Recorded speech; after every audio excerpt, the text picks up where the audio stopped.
Hola, ¿qué tal? En este video conocerás los principios generales del derecho, al igual que la costumbre internacional y qué es un tratado, sus características y procedimientos.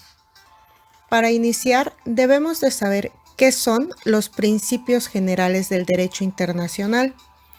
El jurista Trujillo define los principios generales del derecho como las exigencias éticas inmediatamente aplicables en orden de las relaciones internacionales de cada época o situación histórica.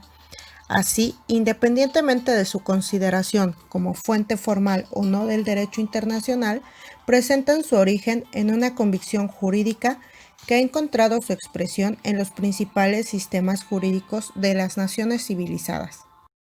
Es importante decir que el derecho de gentes, la jurisprudencia y la doctrina internacional no trabajan con una definición de los principios, sino que la presuponen de un modo tácito y ambiguo, aunque constituyen la fuente formal general más importante del derecho internacional. Lo contrario sucede con las otras dos fuentes formales generales del derecho internacional, la costumbre y el tratado, que siempre parten de una definición explícita. La costumbre es un proceso de dos etapas, una material externa u objetiva, que es una práctica repetida, uniforme, constante, general y duradera, observada por la comunidad internacional con obligatoriedad coercible y de su correspondencia a una necesidad sociojurídica por la misma comunidad. El tratado es un proceso que puede ser formal o libre. El formal puede ser ordinario o tradicional.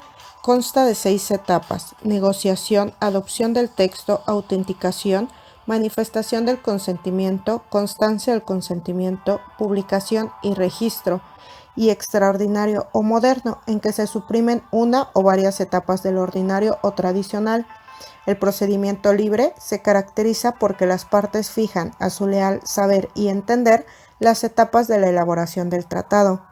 Entonces, el tratado es definido como un acuerdo internacional celebrado por escrito entre estados y regido por el derecho internacional, ya conste de un instrumento único o en dos o más instrumentos conexos, y cualquiera que sea su denominación. Instrumentos jurídicos recientes autorizan la utilización de los principios generales de derecho, como por ejemplo el Estatuto de la Corte Penal Internacional, siempre que sean compatibles con el mismo estatuto, el derecho internacional y los estándares internacionales. Otros principios son el debido proceso, la cosa juzgada, el deber de reparación ante el daño causado, la presunción de inocencia y la buena fe, entre otros. Por ello, los principios constituyen una de las fuentes formales generales del ordenamiento internacional y deben definirse como el proceso creador del principio o de la norma principal, o como el resultado del proceso creador, resultado que es el principio o la norma principal.